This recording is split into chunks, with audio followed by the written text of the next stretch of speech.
CM Nitish Kumar विपक्ष को एकजुट करने में जुटे। ममता और अखिलेश यादव से करेंगे मुलाकात, बीजेपी के खिलाफ करेंगे मोर्चाबंदी।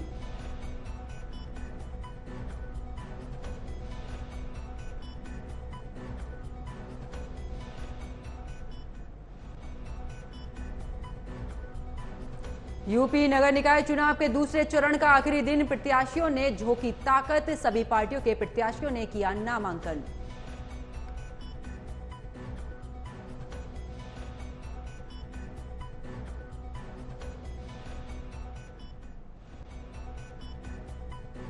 यूपी निकाय चुनाव में बीजेपी का कैंपेन सॉन्ग लॉन्च, सॉन्ग के जरिए सपा प्रमुख अखिलेश यादव पर साधा निशाना, मुजफ्फरनगर दंगों और मुख्तार अंसारी का किया जिक्र।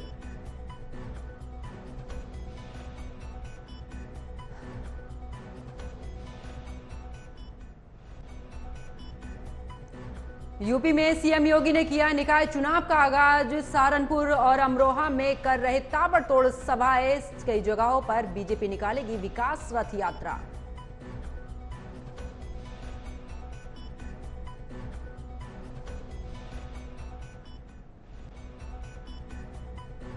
अतीक और अशरफ की हत्या मामले में सुप्रीम कोर्ट 28 अप्रैल को करेगा सुनवाई। 2017 से अब तक हुए 183 एनकाउंटर के जांच की भी मांग।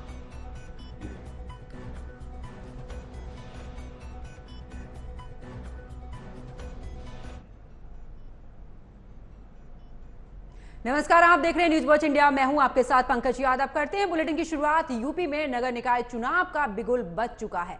बीजेपी सहित सभी राजनीतिक दल चुनावी मोड में आ गए हैं। बीजेपी जहां समाजवादी पार्टी की दुखती नस को दबाते हुए वीडियो जारी किया है, तो वहीं अखिलेश विपक्षी एकता के सहारे अपनी नैया पार लगाने की कोशिश कर रहे हैं। जहां इस दौरान आज आपको बता दें कि बिहार के मुख्यमंत्री नीतीश कुमार अखिलेश यादव से मुलाकात करेंगे और इसी के साथ ये भी बता दें कि पश्चिम बंगाल की मुख्यमंत्री ममता बनर्जी से भी आज नीतीश कुमार मुलाकात करेंगे। तो ये जिस तरीके से आपको बता दें कि निकाय चुनाव की एक तरफ तैयारियां चल रही हैं, तो वहीं ये निकाय चुनाव यूपी में जिस तरीके से हो रहा है, ये इस तरीके से जोड़ के देखा जा रहा है कि अगर साल 2024 में लोकसभा चुनाव है, उसका सेमीफाइनल जो है वो निकाय चुनाव के रास्ते होते हुए जा रहा है। और इसी को लेकर सभी राजनीतिक पार्टियां अपने दमखम के साथ चुनावी मैदान में आ चुकी है। और इसी के तहत अब जिस तरीके से 2021 की अगर बात करें, जिस समय पर उत्तर प्रदेश में विधानसभा चुनाव होने थे, उस समय पर समाजवादी पार्टी की तरफ से गाना लॉन्च किया गया था और उसके बाद अब बीजेपी ने भी उसी पर तंज कसते हुए एक गाना लॉन्च कर दिया है, जिसमें उन्होंने अखिलेश यादव पर बड़ा प्रहार किया है। और साथ ही आपको बता दें कि इसको लेकर राजनीतिक गलियारे में भी सियासत शुरू हो चुकी है। इस गाने के लॉन्च के बाद तमाम तरह की प्रतिक्रिया भी सामने आ रही है और इसी को लेकर हमारी ये खास रिपोर्ट देखिए। पुकारते हैं अखिलेश आइए, गुंडे पुकारते हैं अखिलेश आइए, दंगों में फिर से यूपी को वापस जलाइए, दंगों में फिर से यूपी को वापस जलाइए। यूपी को जिसने लूटा वो नेता तुम्ही तो थे, जेपी के ये वो हथियार है जिसके सहारे बीजेपी अखिलेश को एक बार फिर से कटघरे देने की तैयारी है।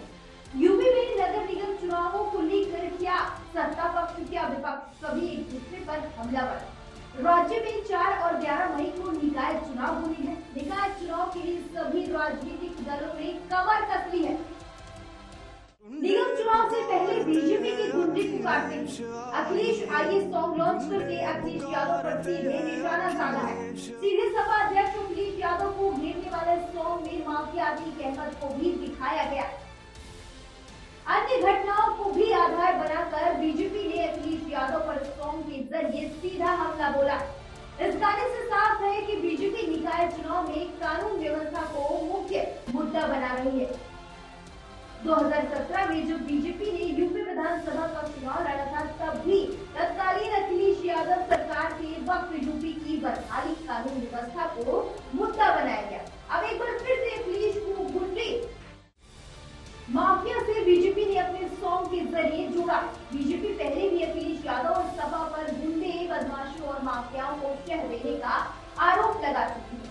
बीजेपी कहती है कि सपा सरकार में यूपी के लोगों का जीना हराम हो गया था। बीजेपी इसी मुद्दे पर सपा को चुनावों में पटकनी देती आई है, लेकिन लगता है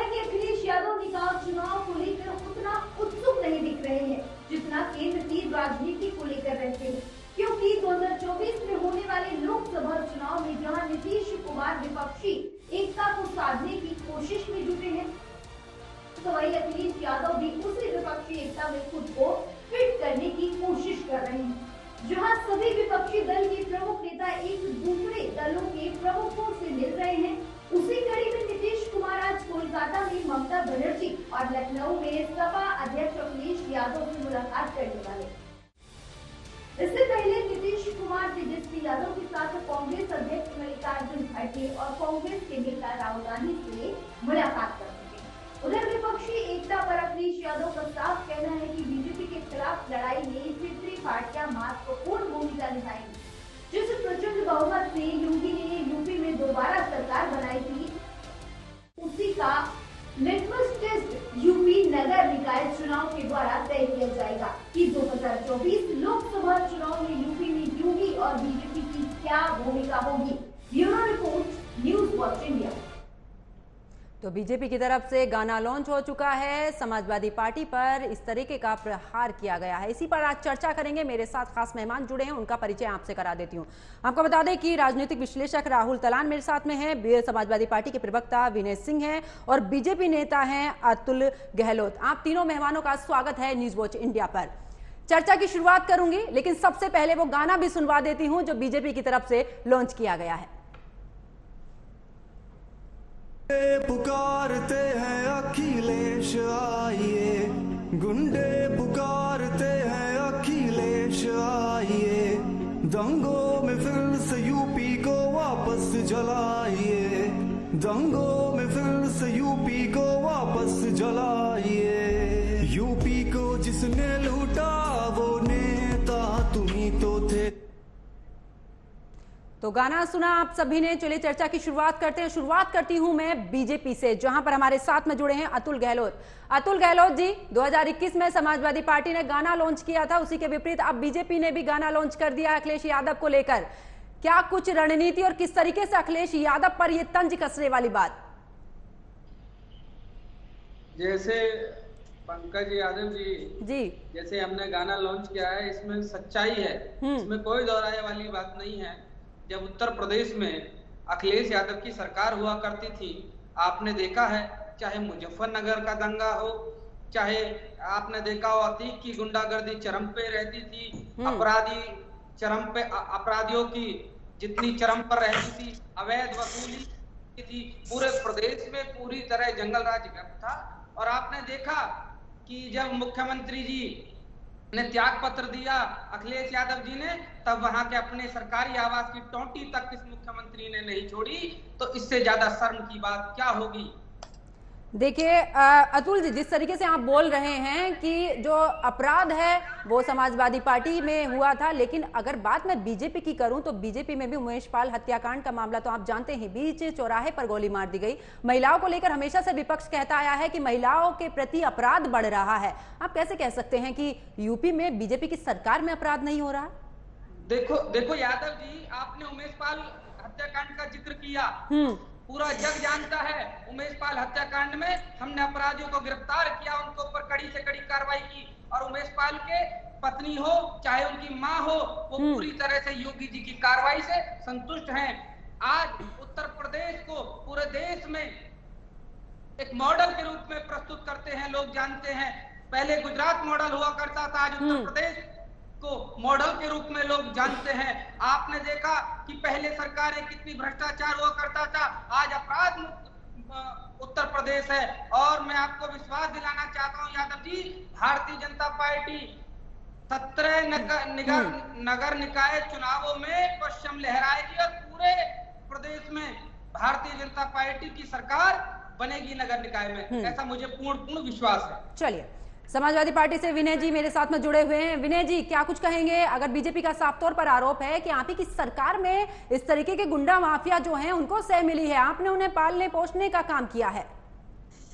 देखिए, पहली चीज तो मैं बता दूं, अभी आप जो गाना सुना रहे थे, गाना जब अच्छा लगता है जब उसमें कोई सच्चाई होती है। बाथरूम में गाने वाला कभी सिंगर नहीं कहलाता है, वही गायक हो। तो धरातल पे जब कोई वर्क होता है, उसको लेकर के अगर हम गाने के माध्यम से बताएं तो गाने की बोल भी अच्छी लगती है, पहली चीज। दूसरी चीज, शायद हमारे मित्र बीजेपी के भाई को ये पता नहीं है कि नंद गोपाल नंदी इन्हीं के पार्टी के मंत्री हैं। और अतीक अहमद एक दुर्दांत अपराधी था, यह समाजवादी पार्टी ने भी बार बार कहा, सदन में भी कहा, हर जगह कहा, और मैं बार बार कहता रहता हूं। लेकिन अगर हम अपराधियों को इस तरीके से निपटाने का और हत्या करने का प्रयास करें तो ये कहीं न कहीं हमारे संविधान का गला घोटने जैसा होता है। अगर हम न्याय प्रक्रिया को क्या ताला लगाते, जजेस को आप चैलेंज करते हो कि जज जो है निर्णय नहीं कर पाते हैं इसलिए हम ऐसा करते, तो ये सारी चीजें हैं कि बाबा साहब ने जो संविधान बनाया था हमें अधिकार दिया था कि हमारे क्या क्या राइट है। तो चाहे अपराधी हो चाहे सामान्य व्यक्ति हो, सबका अपना फंडामेंटल राइट होता है कि उसको हिंदुस्तान के अंदर संविधान के तहत उसको वो राइट मिले हैं, उस राइट को का उल्लंघन नहीं कर सकते।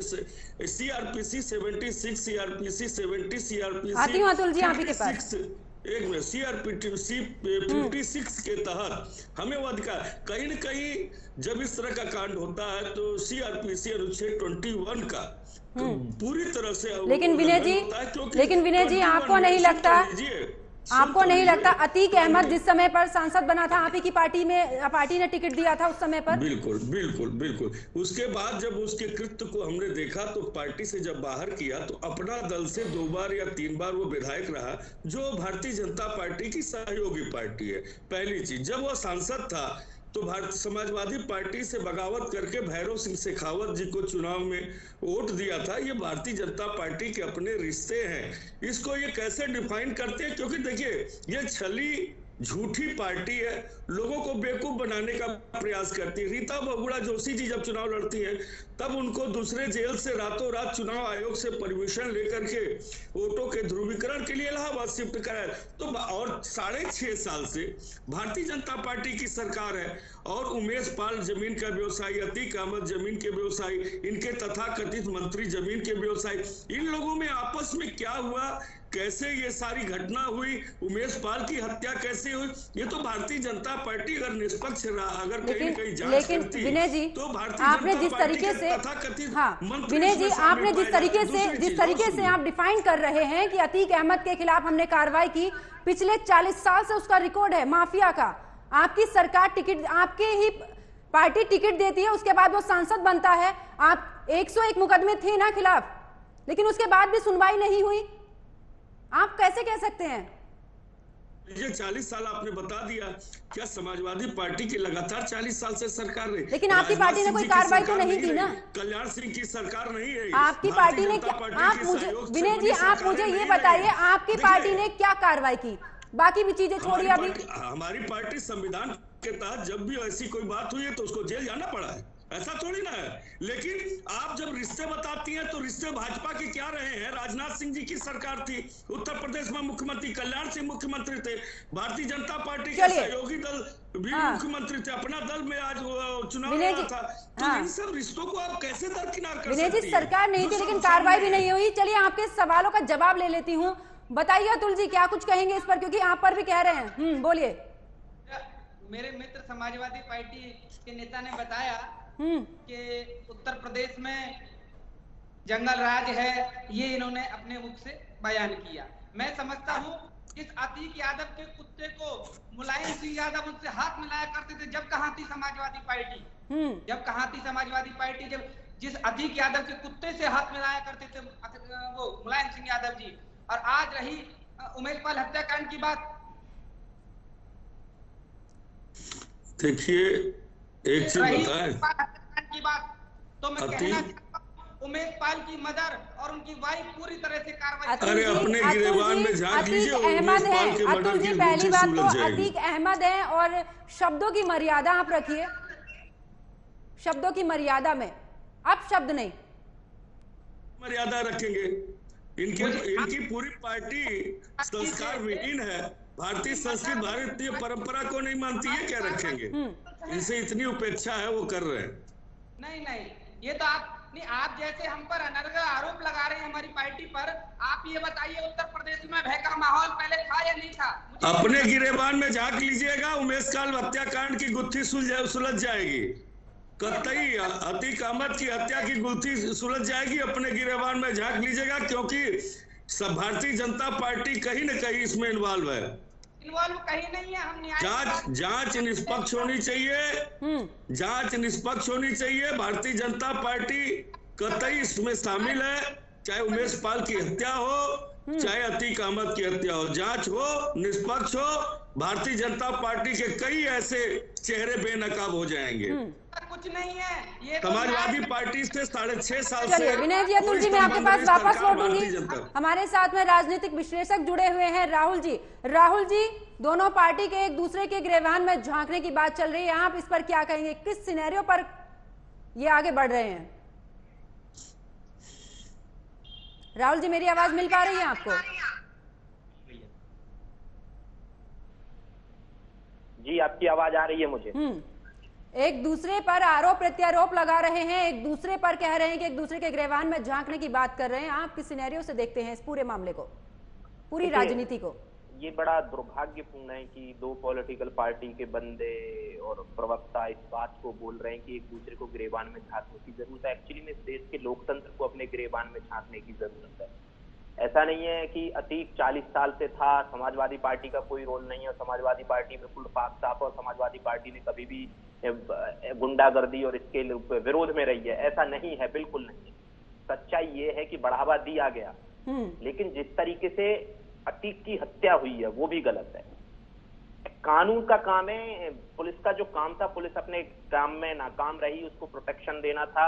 और कानून को इस देश में कैसे, अगर जो आप ऐसे छोड़ देंगे सारी चीजें, कानून की जो एजेंसी है, जो कानून पालन करवाने वाली एजेंसी है, वो नाकाम हो जाती हैं, तो फिर एक तरीके से ठीक है, आपने अतीक की हत्या हो गई, उसके भाई की हत्या हो गई, लेकिन 3 और माफिया पैदा हो गए।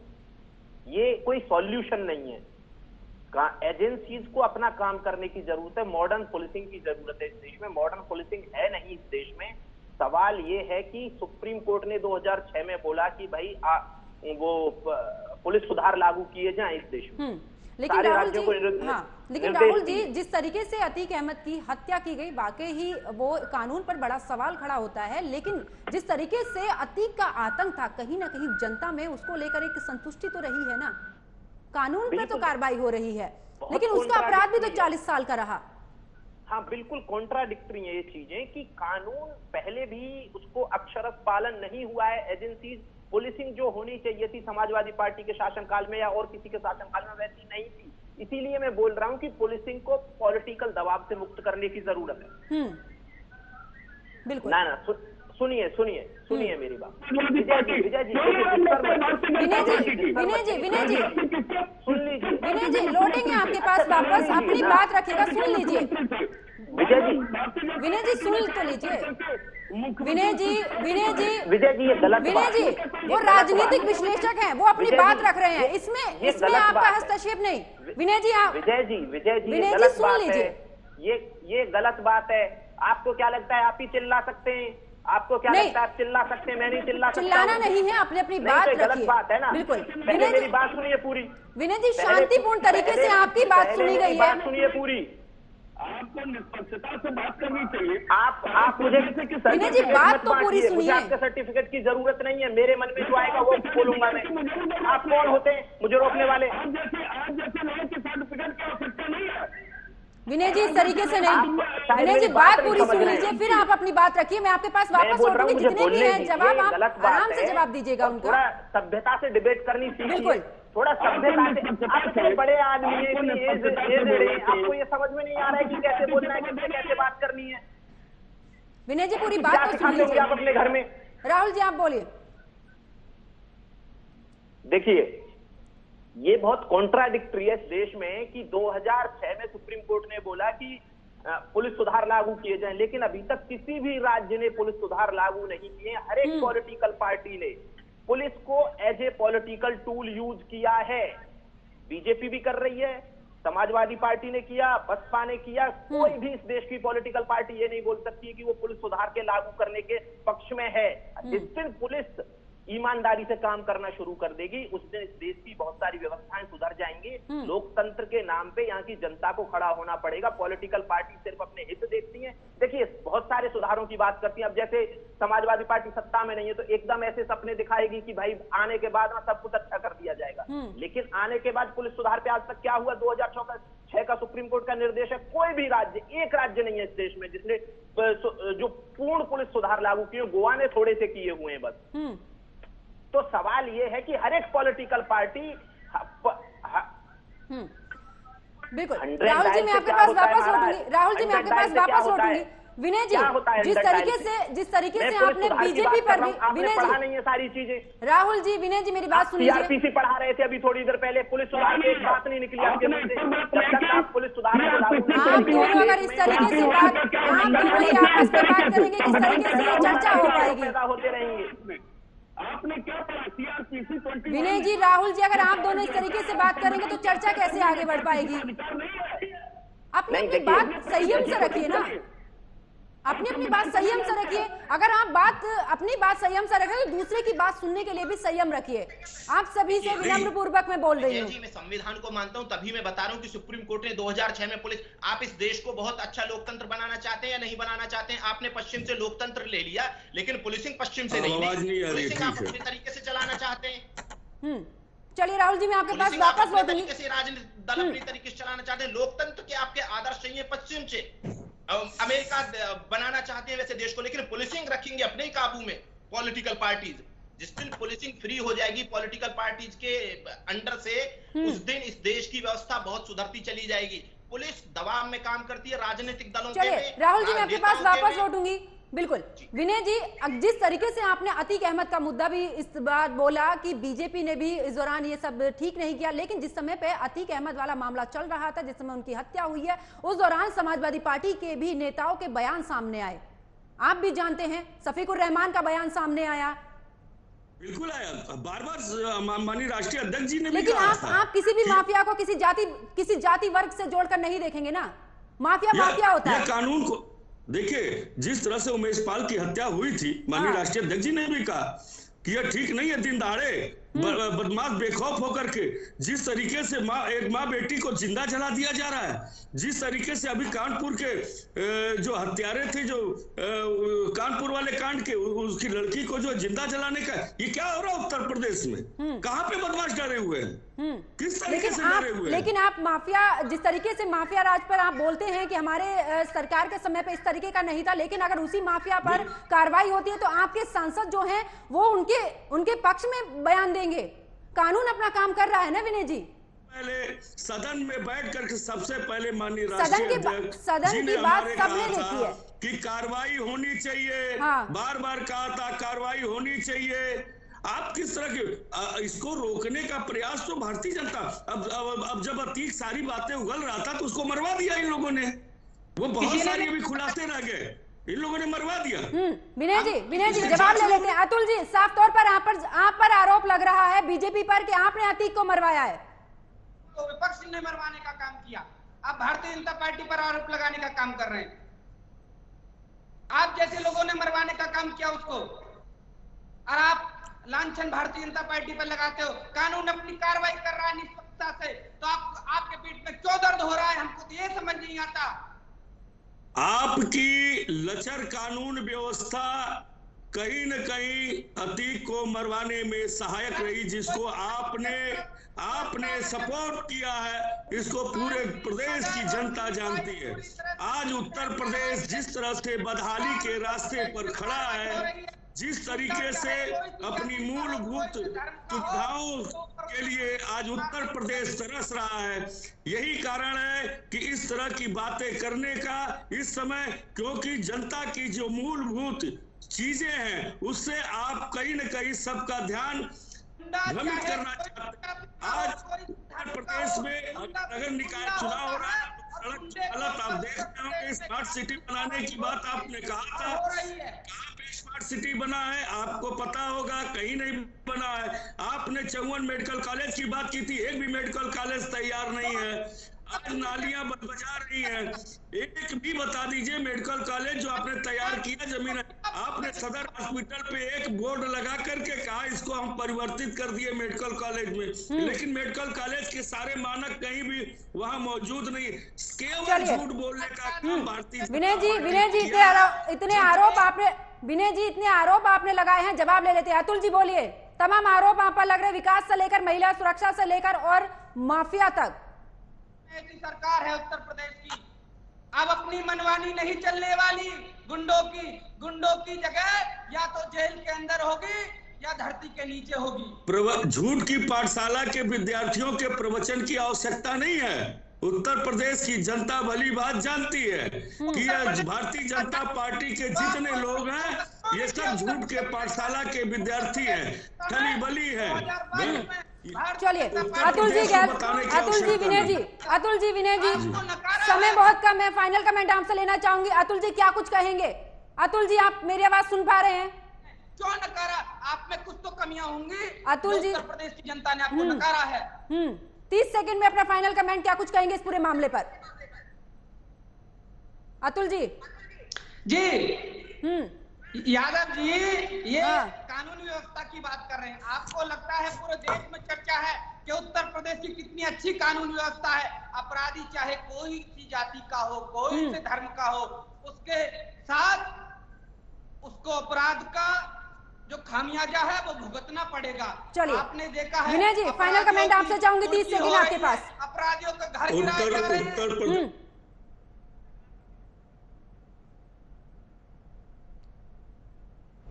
चलिए आप तीनों मेहमान मेरे साथ जुड़े इस चर्चा में, आप तीनों का बहुत बहुत शुक्रिया। और देखा आपने किस तरीके से आज बीजेपी ने जो गाना लॉन्च किया है उसको लेकर अब जो है सियासत गर्मा गई है। जहां पर 2021 में समाजवादी पार्टी ने अपना गाना लॉन्च किया था विधानसभा चुनाव के दौरान कि जनता पुकारे है अखिलेश जी, तो वहीं अब बीजेपी ने भी अपना एक गाना लॉन्च किया है जिसमें समाजवादी पार्टी को उन्होंने इस दौरान तंज कसते हुए कहा है और साथ ही गुंडे पुकारते हैं अखिलेश यादव जी। यानी कि आरोप प्रत्यारोप का जो सिलसिला है वो लगातार जारी है, लेकिन अब जिस तरीके से इस पर राजनीति हो रही है, एक दूसरे पर आरोप प्रत्यारोप लग रहे हैं, क्योंकि अगर बात की जाए यूपी में निकाय चुनाव है जिसको लेकर अब सभी राजनीतिक पार्टियां पूरे दमखम के साथ में चुनावी मैदान में है। चाहे वो अतीक का मुद्दा हो या महिला सुरक्षा को लेकर हो, तमाम मुद्दे जो हैं पक्ष और विपक्ष दोनों की तरफ से उठाए जा रहे हैं, जिस पर आपको बता दें कि अब बीजेपी ने एक गाना लॉन्च किया है।